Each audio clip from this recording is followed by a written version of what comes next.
Shooting in Central America today. This is Panama, but this military training camp is for officers from all over Latin America. The goal, to suppress guerrilla subversion with greater efficiency. For this is an international school dedicated to fighting leftist terrorism. When the trainees return home to their countries, they'll be in the front line of the battle against communist guerrillas. Central America today is on a knife edge. Nicaragua has fallen left. El Salvador seems almost out of control. In Honduras and Guatemala, rightist regimes suddenly look vulnerable targets. The new Reagan administration in the U.S. is faced with possibly losing influence and prestige close to its own frontiers. So it's no surprise who runs the anti-guerrilla school in Panama: the Americans. To American instructors come soldiers from Uruguay and Paraguay, from Guatemala and Colombia, from Honduras, Peru, El Salvador, Chile, and elsewhere.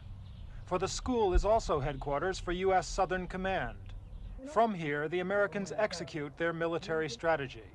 From here, they've created what they hope are lasting friendships by training the future leaders of Latin American regimes.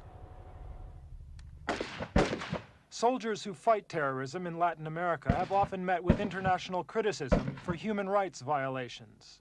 The current example is El Salvador, where the military have recently been involved in atrocities. So the instructors here try to clean up the operation of Salvadorian officers, organize them more efficiently.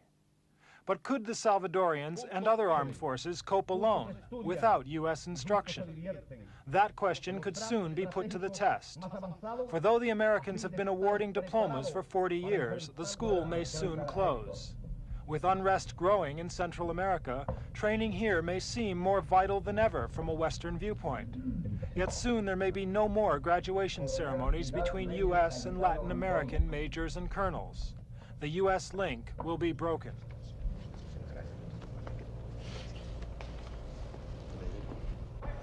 The training camp has functioned so long because until 2 years ago, the Panama Canal, together with a swath of land on each side, belonged securely to the United States. But the signing of the new Canal Treaty in 1979 means the U.S. will lose the area in the year 2000. By then, the U.S. troops and their bases will have to be out.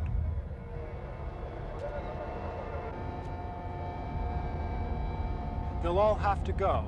The 14 American bases on either side of the canal, plus over 10,000 U.S. troops, with a battalion of Green Berets for quick deployment anywhere in Latin America. So the training camp will have to go too.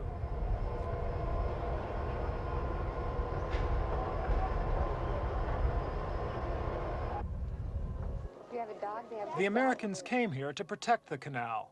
It's a critical American concern in the region, the only shortcut by sea between the east and west coasts of the United States. When the soldiers came, their families and their lifestyle came with them.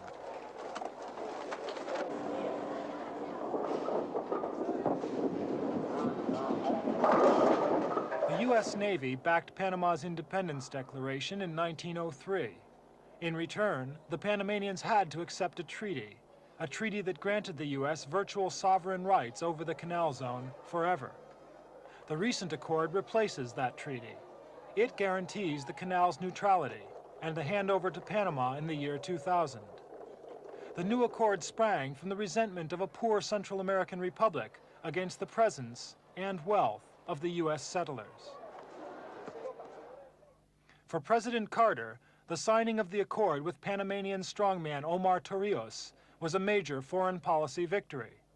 But many Americans saw the canal as a great national achievement, never to be abandoned.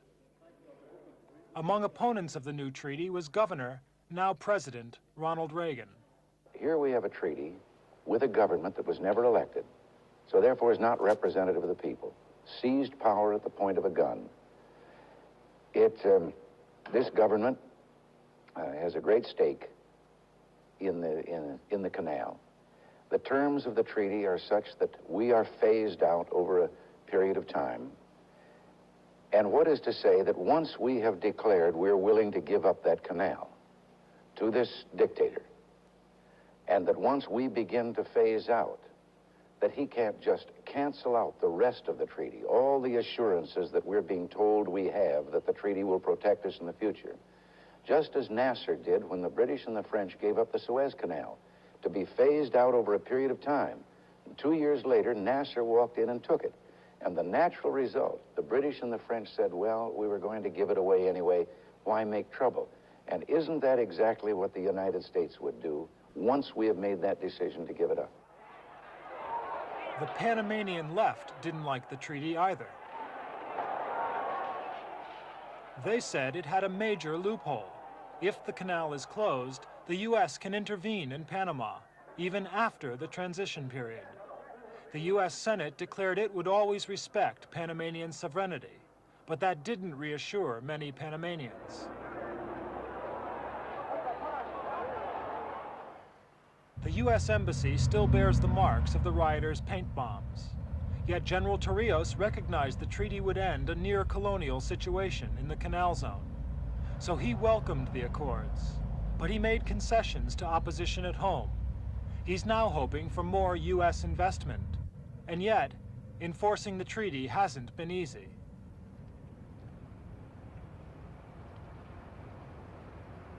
The problems center around the Panama Canal Commission. That's the organization set up under the treaty to administer the waterway until the handover. It's supposed to be bilateral, but the Panamanians say the Americans dominate it.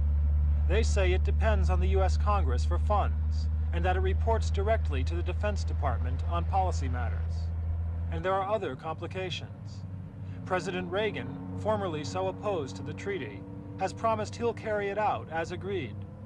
But the Panamanians are not only anxious about that, they also want changes in the legislation this fall, when the treaty provides for possible alterations.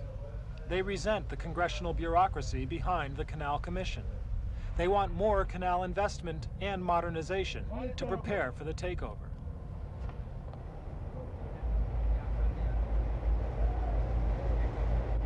Despite these problems, the program's likely to proceed on schedule. The U.S. will pull out by the end of the century. But the Army Training School may not even last that long. Its future is to be reviewed in 3 years' time.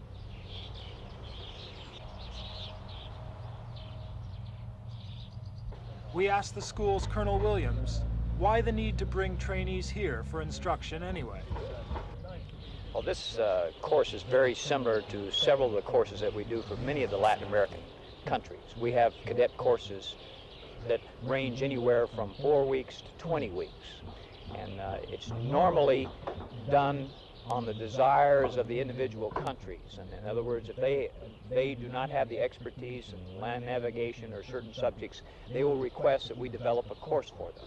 And this is what we've done for El Salvador. We have taught their cadets in the past, and as part of their curriculum in their school, they may not have the military expertise in certain areas that they would like to have. And so we augment their training with training that U.S.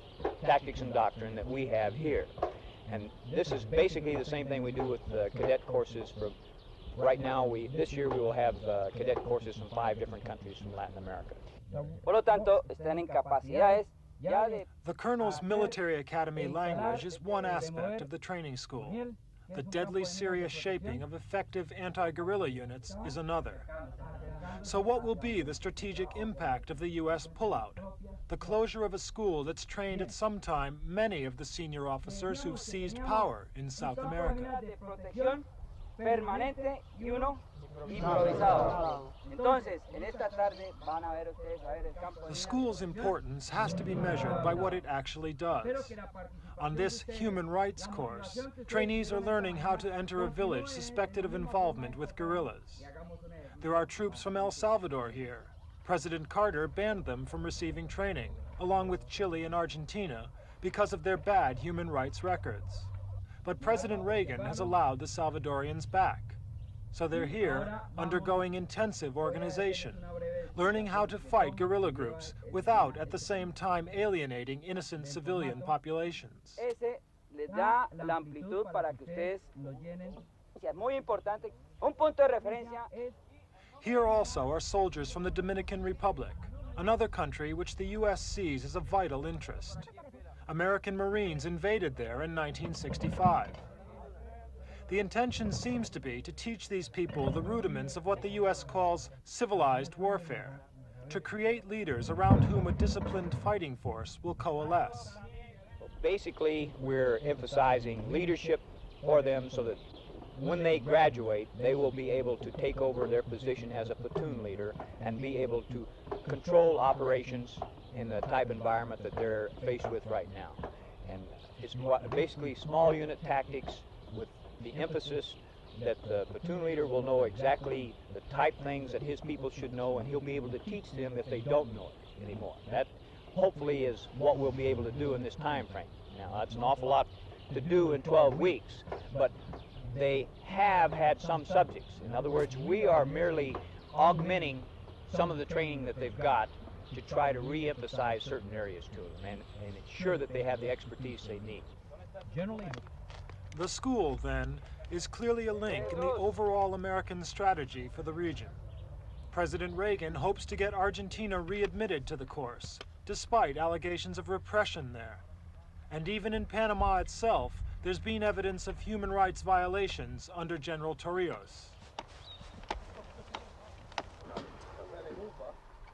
But the Americans argue that training, like this firing practice for Honduran troops, creates military units better equipped to zero in on subversive guerrillas. And so, they argue, they'll be less likely to indulge in widespread repression that could help swing uncommitted civilians behind the guerrillas' cause. La número 4 es la posición de pie. Posición de pie.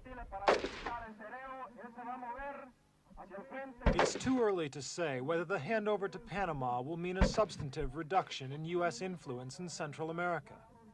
It's more than likely that a pullout here will be balanced by an increased presence elsewhere.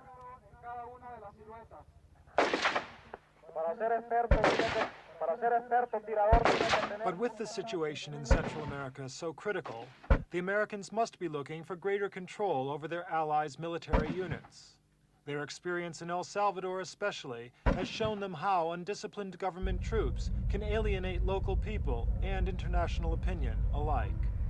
In that sense, the closing of the Panama School is one byproduct of the Canal Treaty that's bad news indeed for the United States.